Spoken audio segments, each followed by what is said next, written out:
Mr. Speaker, this is a simple amendment, Mr. Speaker, to continue the government's tax amnesty and to continue the government's tax relief program by extending residential property tax, by extending for another 2 years, Mr. Speaker, the waiver of residential property tax, Mr. Speaker. We are extending it for another 2 years, Mr. Speaker.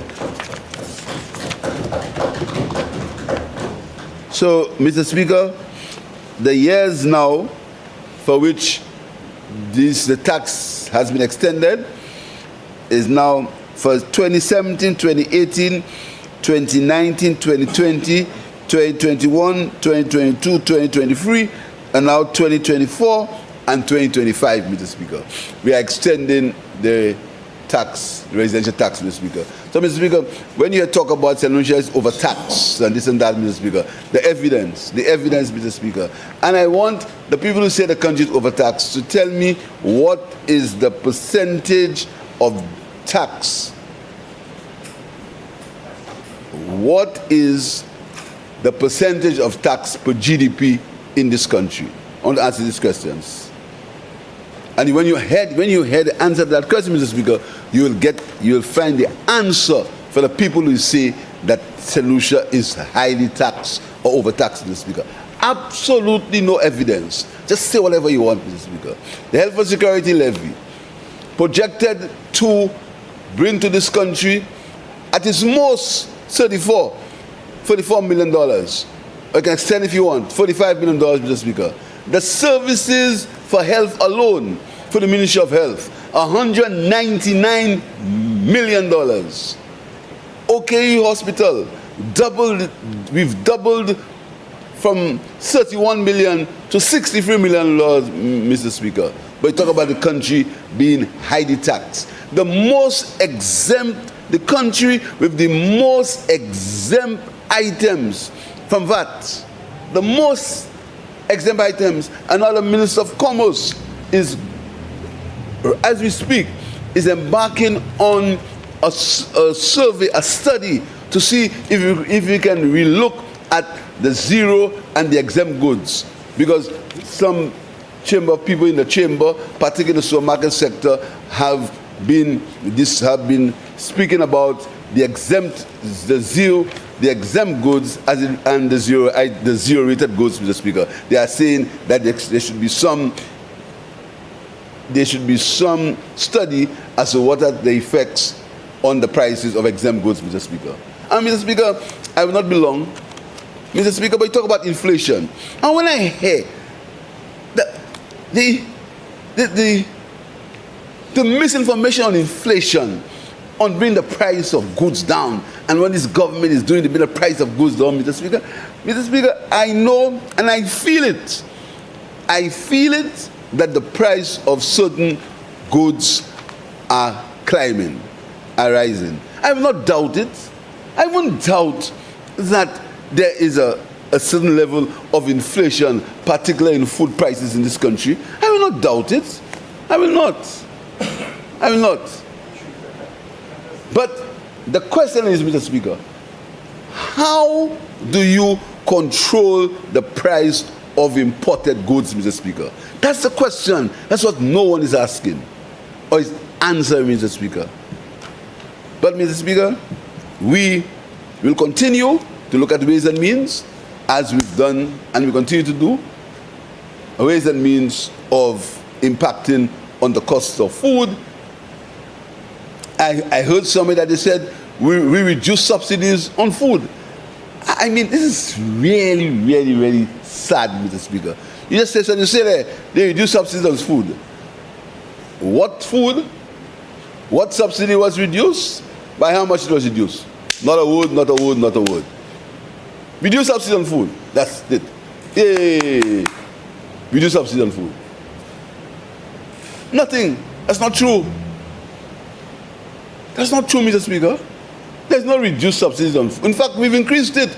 The Minister of Commerce actually pays to keep the price of flour down. And she'll tell you millions of dollars to keep the price of flour down, Mr. Speaker. That's what we do. We subsidize the price of cooking gas, Mr. Speaker. And there's a hue and cry about the price of gasoline, Mr. Speaker, trying to imply that you want to create some confusion in the country because of the price of fuel, Mr. Speaker. We were not the ones who put 150 on fuel. We were not the ones who put it. And I heard a joke.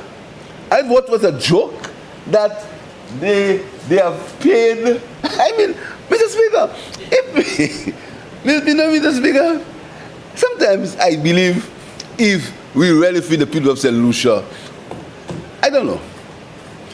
Listen to the last series. The 150 that was put on gas, they are sure that it has collected enough money to pay for the roads. And you say that you had yesterday nothing, you know. Ah, shit.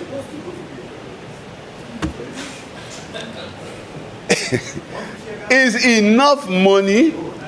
They said that the 150 is enough money to pay for the road, the money that they borrowed for the roads, Mr. Speaker.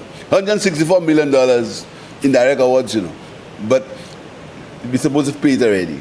But Mr. Speaker, that money was supposed to be in a lockbox.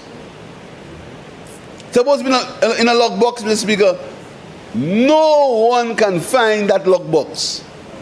And I want to say it further, that none of that money was used to pay for any loan for any road. That money went into the consolidated fund, like all other revenue, and it was used for services of the country. It went into the consolidated fund. Nothing wrong in that. But why try to play around it? It was used to pay loans. It's supposed to be in a lockbox. What is in a lockbox is the airport development tax. That's a lockbox, and it's there, and we can account for it. But there was never a cent put in any lockbox for any 150. They put that in a consolidated fund, and it runs the services of the country, Mr. Speaker. That's what happened, Mr. Speaker. So and we still continue. And again, Mr. Speaker, the calumny and the lies. We subsidized gas the last time, I think, with about $14, Mr. Speaker. During that time, the subsidy for cooking gas was sometimes only $8 because of the price of cooking gas. But again, just say things. And if you say it louder, you believe people will listen to you. Or you repeat it several times, people listen to you. But as I say, next year will be a year of facts. Mr. Speaker, we are constantly looking at the tax system in this country to improve it, to make it easy, make taxes easier to be collected, Mr. Speaker, and we continue to want to relieve St. Lucians of any onerous tax burden, Mr. Speaker. Nobody likes taxes, and we understand that, Mr. Speaker. So, Mr. Speaker, I urge members to support that amendment, lands and house tax.